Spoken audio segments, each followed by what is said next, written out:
Assalamualaikum warahmatullahi wabarakatuh. Kami di sini akan memenuhi tugas kelas pengantar ilmu administrasi publik, dosen pengaku Dr. Nurul Umiati MAP. Kami akan membahas bab 4, 5, dan 6 dari buku Pengantar Ilmu Administrasi Publik penulis Dr. Nurul Umiati MAP. Berikut videonya. Selamat menyaksikan. Assalamualaikum warahmatullahi wabarakatuh. Perkenalkan, nama saya Dewi Sri Aryati. Di sini saya akan mempresentasikan bab 4, yaitu evolusi administrasi negara modern.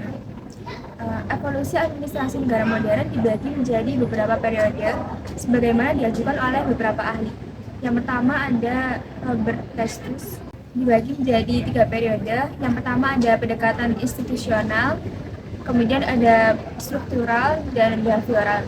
Yang kedua ada Nigro, dibagi menjadi 3 periode. Yang pertama ada periode awal, pasca Perang Dunia Kedua, serta administrasi negara baru.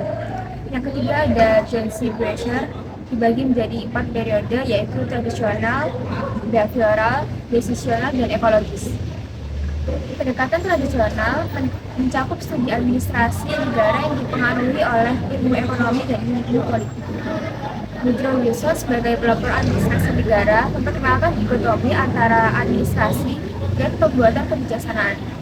Gerakan manajemen ilmiah yang dipimpin oleh Frederick Winslow Taylor menekankan efisiensi dengan meneliti waktu dan gerak secara ilmiah. Kemudian ada pendekatan behavioral, memusatkan perhatian pada perilaku manusia dalam situasi dan kondisi organisasi yang nyata. Behaviorisme diperkenalkan oleh John P. Watson pada 1925, menjadi landasan bagi pendekatan ini. Kemudian ada pendekatan pembuatan keputusan, melihat organisasi sebagai kumpulan situasi keputusan, di mana administrator bertindak sebagai pembuat keputusan. Herbert I. Simon mengakui bahwa proses pembuatan keputusan yang rasional adalah ideal. Namun dalam praktiknya organisasi penuh dengan faktor non-rasional. Kemudian ada pendekatan ekologis, memfokuskan perhatian pada hubungan organisasi dengan lingkungannya, baik eksternal maupun internal. Pendekatan ini meneliti interdependensi dan faktor-faktor yang menentukan perubahan dalam suatu himpunan.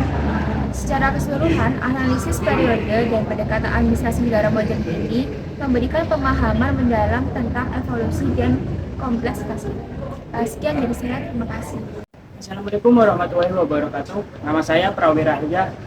Saya akan mempresentasikan bab 5, karakteristik dan identifikasi administrasi negara. Karakteristik atau kekhususan dari administrasi negara ada 7 khususnya atau karakteristik administrasi negara, antara lain ada 1, kehadiran administrasi negara bisa dihindari.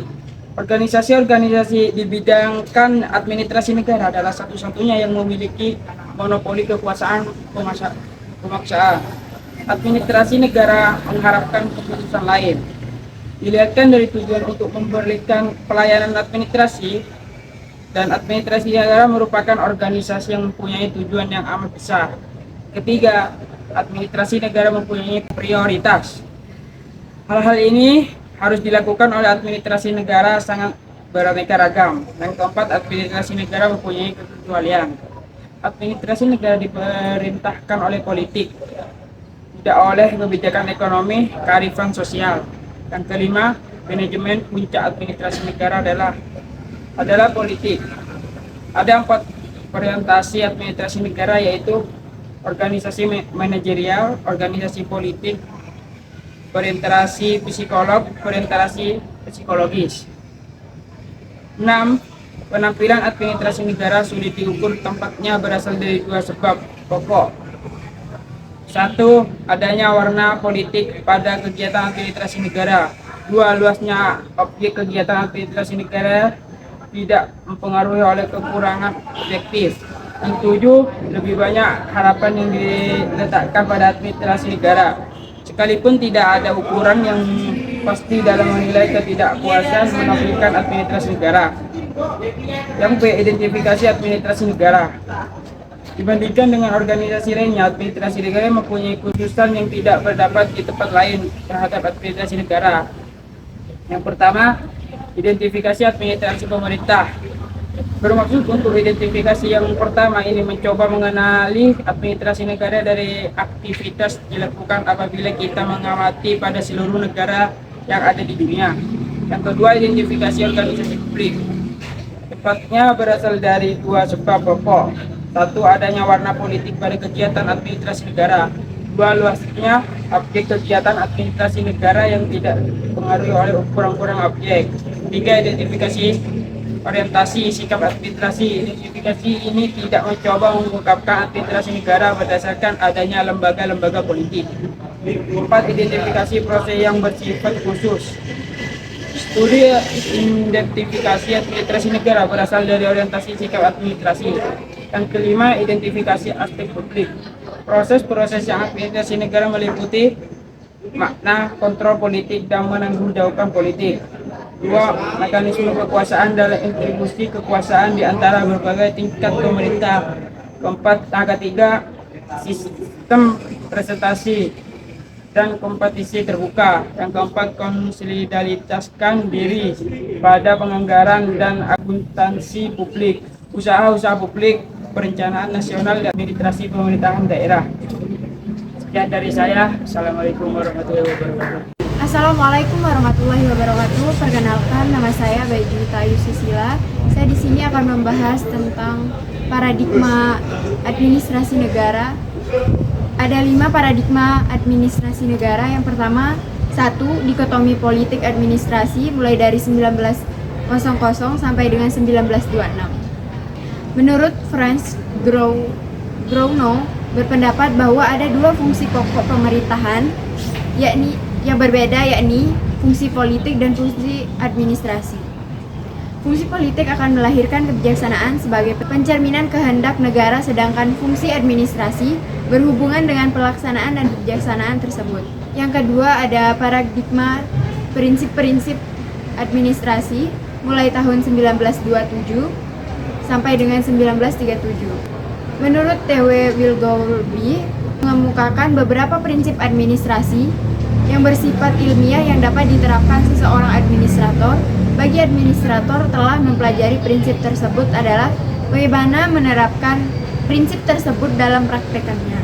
Dan Dweck dan Urwijk yang mengekspresikan dalam bentuk POSDCORE, planning, organizing, setting, directing, coordinating, supporting, dan budgeting. Pada tahun 1940, timbul kritik-kritik terhadap mereka yang berpendapat bahwa administrasi dan politik harus dipisahkan.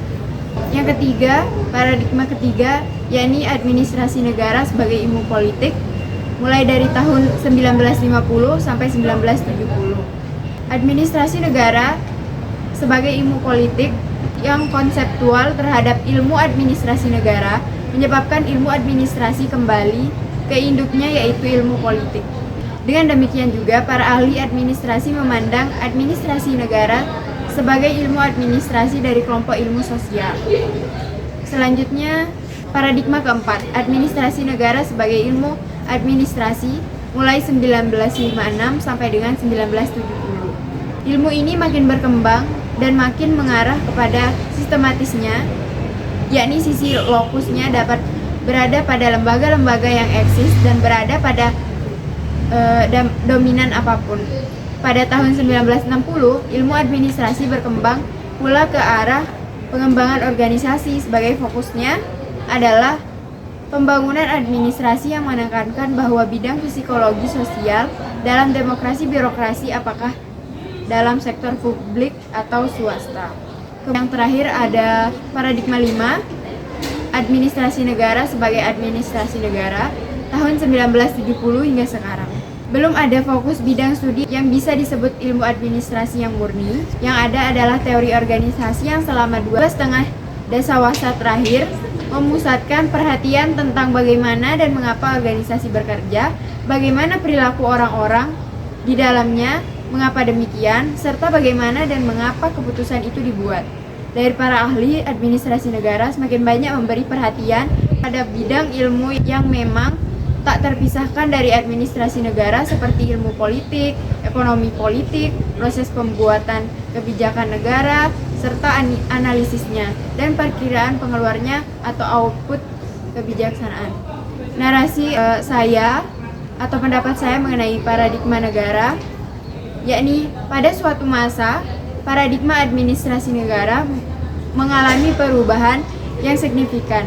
Dulu, fokus utama adalah efisiensi dan hierarki yang ketat, namun seiring dengan berkembang zaman atau berjalannya waktu, paradigma ini berubah menjadi lebih inklusif dan berorientasi pada partisipasi.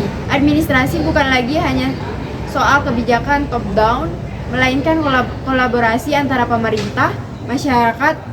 Perubahan ini menciptakan dinamika baru di bidang administrasi di mana transparansi, responsivitas, dan berkelanjutan menjadi pilar utama.